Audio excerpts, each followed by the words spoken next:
ou plus exactement dans le Grand Poitiers. Une communauté urbaine de 300 000 habitants qui regroupe 40 communes, dont plusieurs communes rurales. La nouvelle équipe d'élus a affiché une ambition très forte de rendre désirable la densification en lien avec la population dans un contexte de pression foncière extrêmement tendue. Et ici, la médiation est au cœur du projet. En partenariat avec l'EPF et la Société d'aménagement du Poitou, les acteurs locaux du foncier sont associés à la démarche, comme les habitants, avec la participation des associations de quartier, par exemple.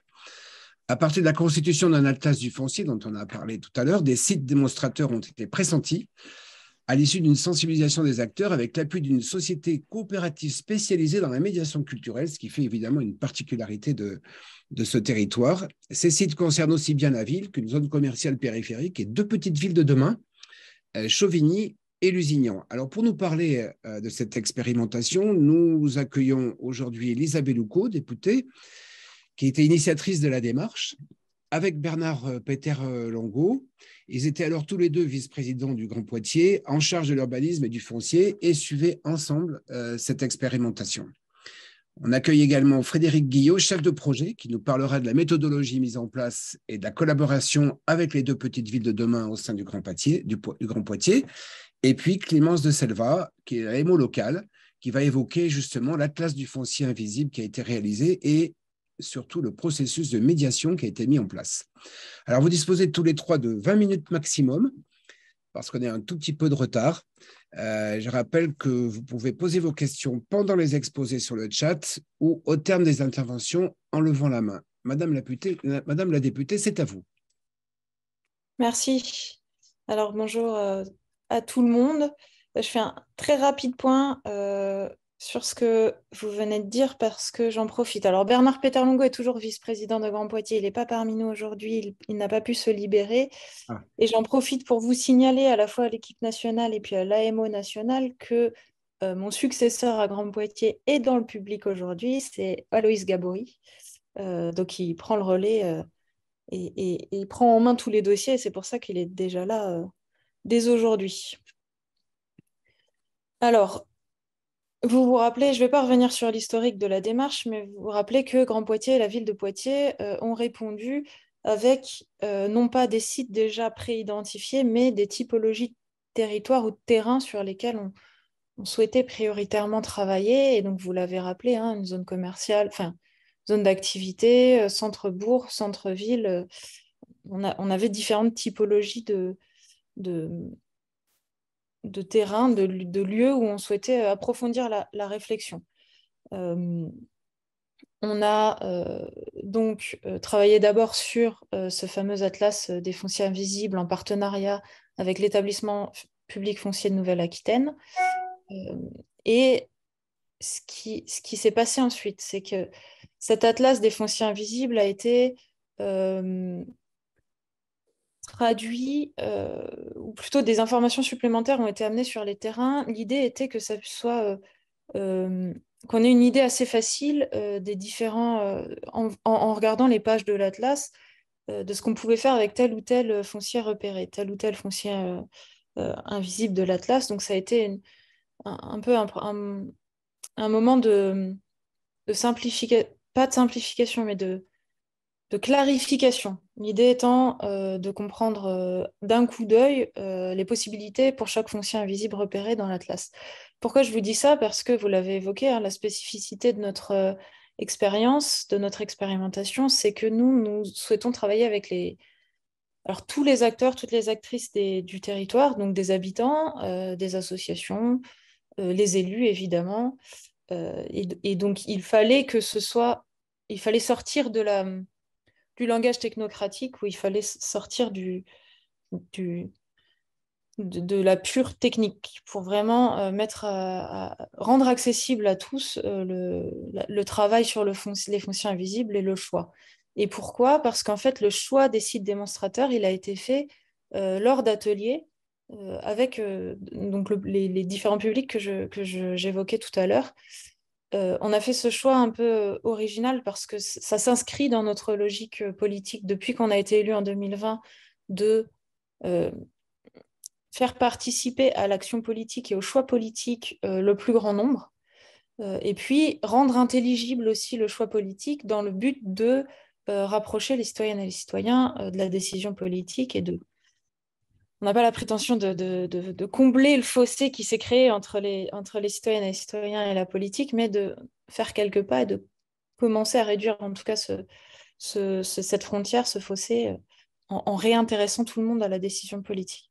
Alors, il y a les ateliers qui ont été menés vous seront détaillés plus par Clémence de Selva.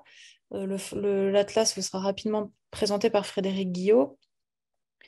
Et moi, je vais juste vous dire pourquoi on a fait ça. On a fait ça parce que euh, Sylvain Grisot l'a un peu évoqué. Il y a une idée d'acceptabilité des projets de renouvellement urbain, de rénovation urbaine. On voit que quand on densifie, quand on évoque la densification, tout de suite, il y a des levées de boucliers, il y a des réactions parce que on veut préserver des espaces verts, on veut préserver une taille de ville acceptable, vivable, à taille humaine. Donc il y a un enjeu d'acceptabilité en faisant participer toutes les personnes concernées. Et puis il y a aussi un enjeu de pédagogie. Comment on fait, comment... Dans les deux sens en plus. Nous, on a besoin, nous, de comprendre les attentes des habitantes et des habitants, ce dont ils ont besoin en ville, dans les centres-bourgs, centres-villes, dans les faubourgs ou dans des zones d'activité qui sont... En fait, on a travaillé sur la frange entre zone d'activité et zone d'habitat. Donc là, on a besoin de comprendre vraiment quels sont les besoins. Et puis, on a besoin aussi de transmettre le fait que on ne peut plus s'étaler et donc il faut travailler sur l'intérieur de l'enveloppe urbaine, comment on fait pour récupérer des espaces de vie. Donc, ça peut être des logements, de l'activité, etc., à l'intérieur de l'enveloppe urbaine. Et puis, nous, on a un autre enjeu, c'est que on souhaite vraiment travailler sur, évidemment, le renouvellement, la rénovation urbaine, comment remettre de l'activité des habitants dans le centre-bourg, centre-ville, etc. Mais en évitant absolument d'artificialiser trop, d'artificialiser davantage ces centres-villes et centres-bourgs, puisqu'il ne faut pas que l'exigence du zéro artificialisation nette, l'exigence de la limitation de l'étalement urbain et de la préservation des terres agricoles et naturelles se transforme en surdensification. Donc on a vraiment un enjeu à trouver le bon équilibre sur le travail qu'on fait à l'intérieur des enveloppes urbaines, ce qui est acceptable, ce qui est désirable, ce qui répond aux besoins des gens qui sont déjà là, et puis les formes aussi, les formes qui sont acceptables. Ça peut être de la densification, mais quelles formes sont acceptables? Donc c'est pour ça vraiment qu'on a souhaité travailler via des formats participatifs avec un maximum de personnes concernées. Et donc voilà, je ne serai pas plus longue et je vais laisser tout de suite la parole à Frédéric Guillot sur l'Atlas des fonciers invisibles. Oui, bonjour à tous. Donc, je vais pas détailler tout l'atlas puisque c'est pas l'objet. Je vais juste essayer de donner un peu des précisions techniques. Donc, on s'est intéressé à des territoires sans avoir choisi au préalable des sites, puisqu'on les choisit maintenant. On a pris des territoires qui sont variés, hein, puisqu'on est sur le centre-ville et les abords immédiats de Poitiers, presque 90 000 habitants. Lusignan, c'est 2600 et Chauvigny, 8500. Donc, en fait, l'élément commun de ces secteurs-là était quand même il y en avait trois. La première, c'est que c'était des polarités. On a des mixités de fonctions et des mixités d'usage. Donc, ce qui fait qu'on a quand même centralisé, où on est allé vers des choses où on a un champ du possible de demain un peu plus important que dans des espaces où on est purement aujourd'hui monofonctionnel. Le deuxième, c'est qu'on a du patrimoine, du Moyen-Âge jusqu'au contemporain. Donc, on a des covisibilités, on a des ambiances de rue, on a des édifices. Et donc, on s'est attaqué à des espaces qui sont un peu compliqués pour les faire muter par cet aspect aussi un peu patrimonial, parce qu'ils font partie de l'histoire commune de l'ensemble des habitants. En fait, ils existent pour certains depuis des siècles et les voir bouger, c'est compliqué pour certains. Le troisième élément qui était important, c'est que c'est des espaces sur lesquels on a des vraies difficultés et on a des vrais enjeux d'adaptation du bâti aux usages d'aujourd'hui, à l'efficacité énergétique et à la transition écologique. Et donc, Même si on a mis en place en parallèle de ça déjà des outils, c'est des territoires qui sont couverts par des OPA-RU puisqu'ils sont Action Cœur de Ville et Petites Villes de demain avec les conventions qui sont en cours de réalisation. Donc on a des OPA-RU, on a engagé une élaboration d'un PLUI sur les 40 communes de Grand Poitiers qui aborde ces territoires. Malgré tout, en fait, ça nous sert un peu de démonstrateur sur cette typologie qu'on va retrouver également dans les 37 autres communes dès lors qu'on aura un centre-bourg ancien, ce qui est la majorité de notre cas dans notre territoire, où on va retrouver en fait des situations et des typologies qui sont assez similaires. Donc, je l'évoquais, un bâti qui est essentiellement en fait ancien, donc qui a une valeur patrimoniale, qui a du commerce, des services qui existent comme partout, avec des vacances structurelles, et typiquement l'acceptation ou faire évoluer ce bâti-là et le révéler comme un foncier invisible, c'est compliqué parce que si on a typiquement des vides urbains, ils sont là depuis des siècles pour certains. Et en fait, ils font maintenant partie de l'imaginaire collectif de ce territoire-là parce que ça n'a jamais été construit pendant des siècles. C'est différent quand on est dans des espaces un peu plus périphériques.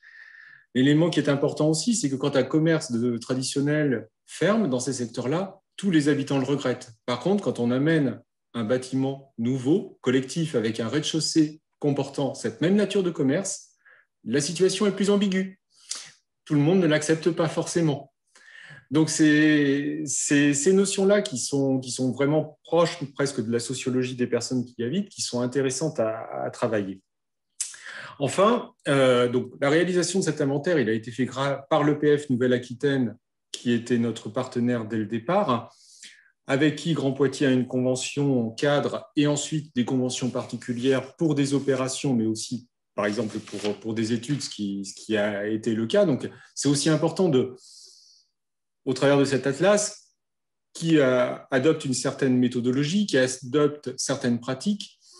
Cet atlas, je vais dire, il est très mathématique. C'est des mètres carrés, c'est des espaces vides, c'est des typologies. Mais en fait, l'intérêt qu'on avait au travers des territoires pilotes sobriété foncière et de l'AMO qu'on a recruté, c'était derrière, en fait, justement, de lui donner de la patine et de l'humain. Puisque quel est le bon seuil d'espace vide? Quelle est la bonne durée de vacances? Elle est différente partout dans les territoires. Ça reste un dénombrement. Comment on sera en capacité de la mobiliser au fil du temps, puisqu'on ne va pas pouvoir aller partout tout de suite. Comment on va pouvoir mettre les acteurs, et les premiers acteurs, ce sont les propriétaires, autour d'une table et en disant « oui, votre cas particulier est intéressant, mais vous n'êtes pas le seul », et on arrive derrière peut-être avec une logique de massification, en tout cas de situation. Tous ces éléments-là, via TPSF, étaient extrêmement importants pour nous à appréhender pour notre territoire. Donc, vous avez typiquement sur ces cartes, et je vais aller très vite, un panel de couleurs. Ben voilà, on a des situations différentes de vide urbain, de renouvellement, d'espaces ou d'entreprises ou d'éléments qui paraissent aujourd'hui singuliers dans le tissu urbain. Et qu'est-ce qu'on va faire de cet atlas? C'est toute la question de la deuxième phase. Sur chacun des événements aussi fait l'objet d'une fiche particulière qui est détaillée dans la diapositive suivante, il me semble. L'idée, je ne vais pas vous présenter la fiche, mais l'idée, c'est de vous dire que c'est aussi de montrer au territoire, à des communes différentes, à des élus, qu'ils ne sont pas seuls face à ce problème-là, que ces situations-là, on va les retrouver sur l'intégralité de notre territoire. Et maintenant, je vais donner la parole à Clémence de Selva, qui, elle, va plus vous parler en fait, de l'aspect de travail pédagogique qu'on a eu au travers de TPSF. Oui, bonjour, est-ce que tout le monde m'entend? Oui. Je suis Clémence de Selva, donc architecte. Est-ce que j'ai pas la main sur les diapos? On peut passer 2 diapos après? Merci. Alors, donc, vous avez tous compris que nous n'avions pas de site fléché sur lequel poser une réflexion immédiate. Mais donc, la mission de révéler le foncier invisible a pris vraiment tout son sens et il a bien fallu nous poser la question qu'est-ce qui fait qu'un site est démonstrateur de sobriété foncière? Donc, cette question, on a choisi de se la poser collectivement en proposant en fait d'embarquer avec nous, nous, l'AMO locale, d'embarquer avec nous un certain nombre d'acteurs de l'aménagement et en proposant d'animer en fait le dialogue autour de la notion de sobriété foncière. Donc on était accompagné par donc, un cabinet spécialisé en médiation culturelle qui s'appelait Tout Terrain.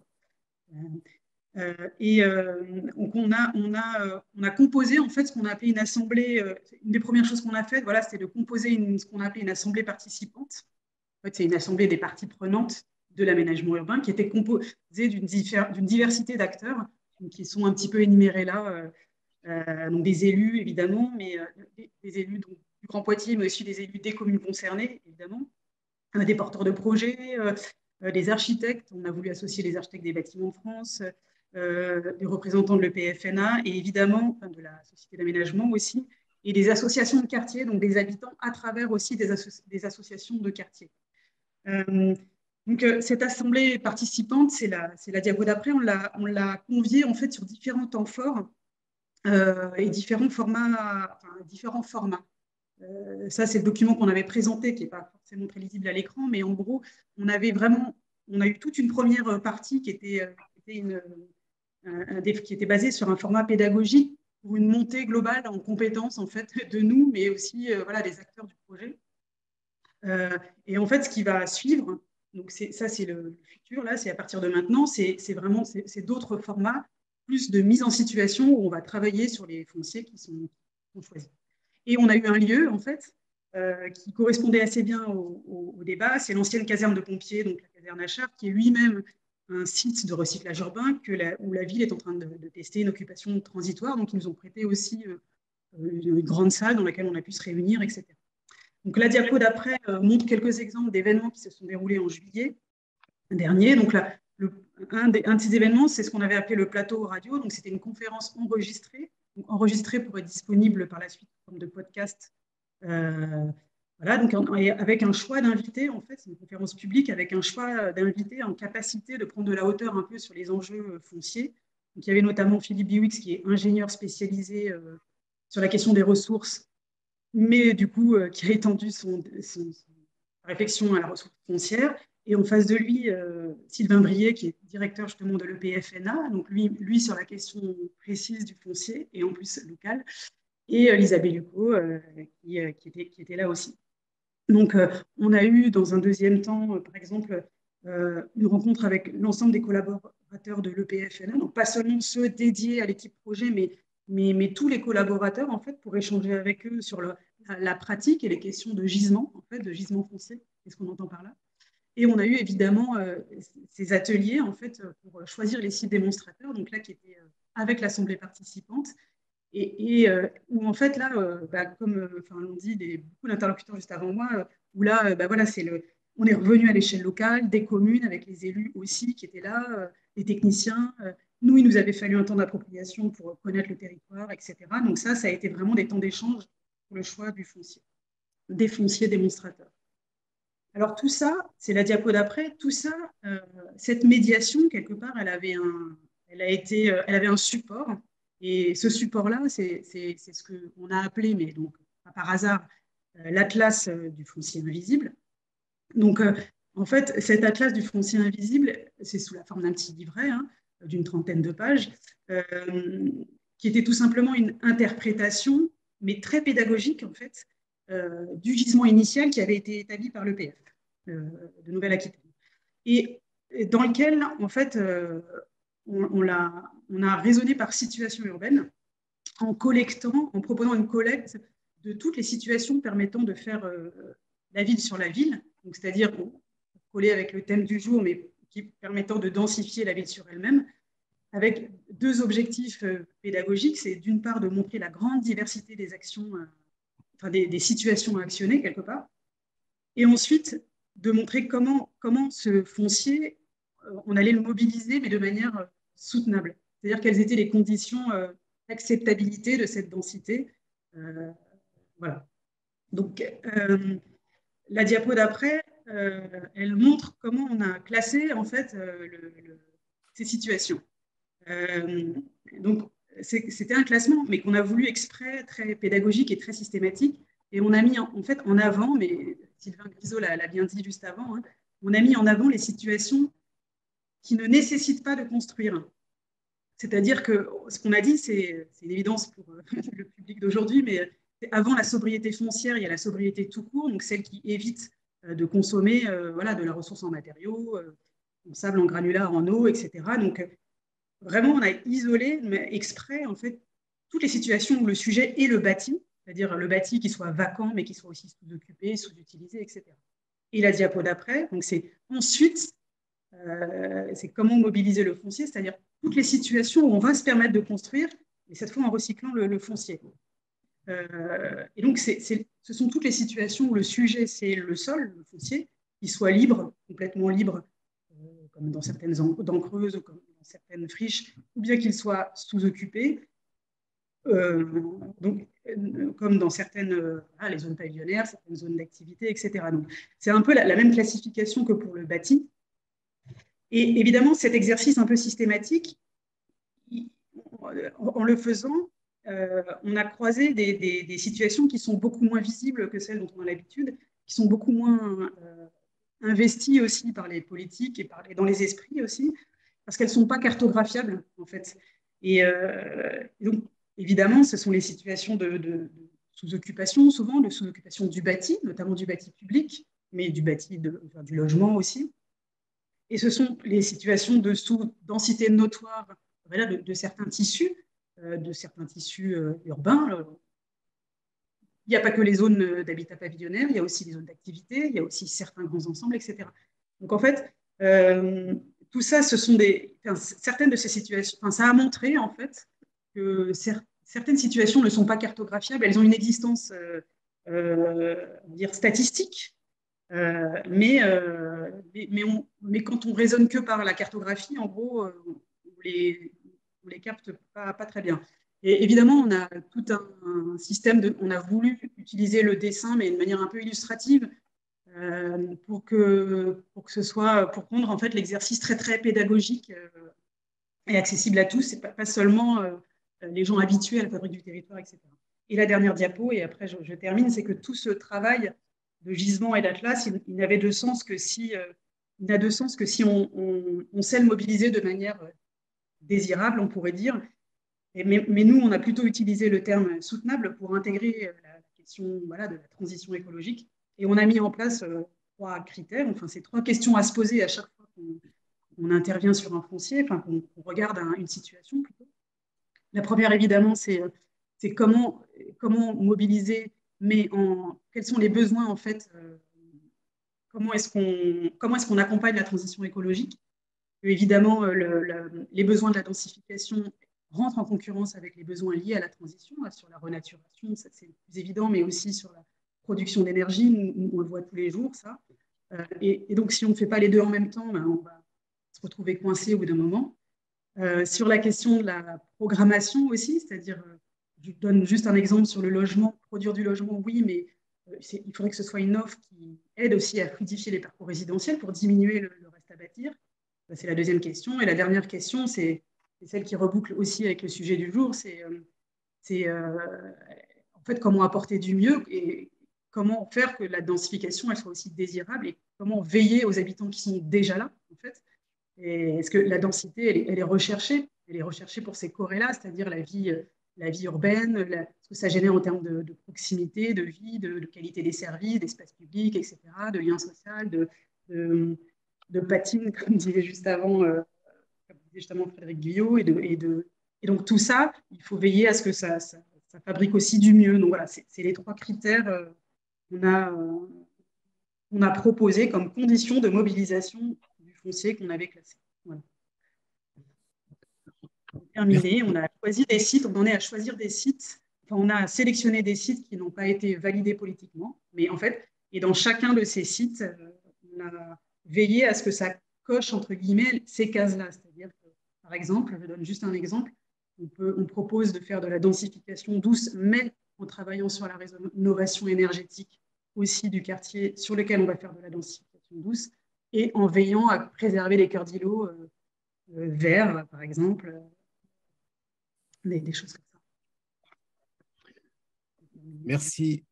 Merci beaucoup pour cette présentation. Donc, une démarche vraiment intéressante, sans a priori au départ sur les sites, le foncier invisible, avec des sites démonstrateurs qui font école et qui vont faire école sur le territoire. Peut-être que ça serait intéressant de pouvoir en rediscuter. Une assemblée participante.